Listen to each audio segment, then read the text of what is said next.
Joining us now from Israel, David Rubin, the former mayor of Shiloh, the blogger for Israel National News. He is blogging in from Shiloh today. So, David, what is the mood today in Israel?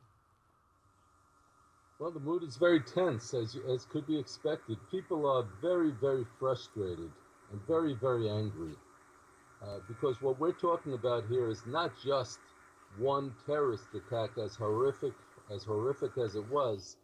We're talking about an ongoing chain of terrorist attacks here. We're talking about the worst wave of terrorism that Israel has experienced in recent years.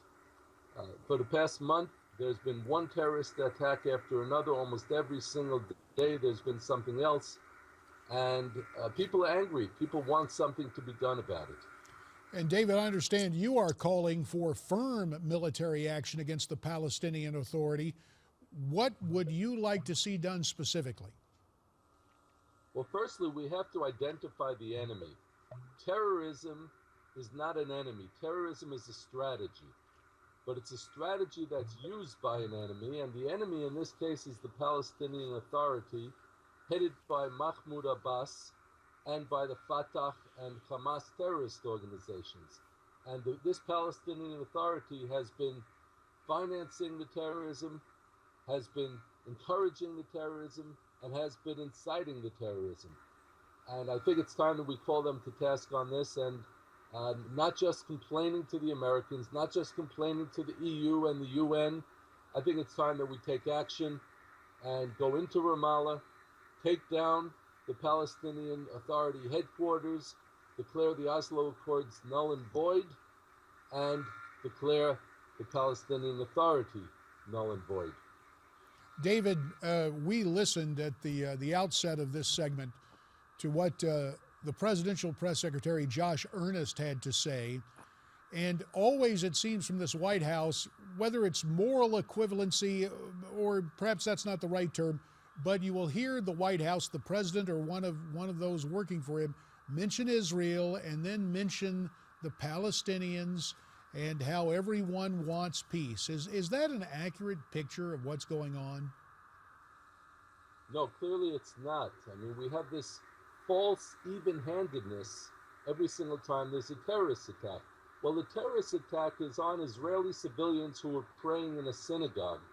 The worshippers were left in a pool of blood by Islamic terrorists that went into the synagogue with a gun, with axes, and with meat cleavers, and chopped people to pieces and left them in a pool of blood. I don't think that there's any moral equivalency here.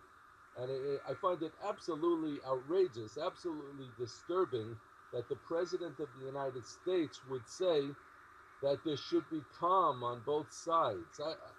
I don't see how he can call for calm from those who are being attacked, and that is us. That is the civilians of Israel. David, you and your son were injured in a terror attack some years ago.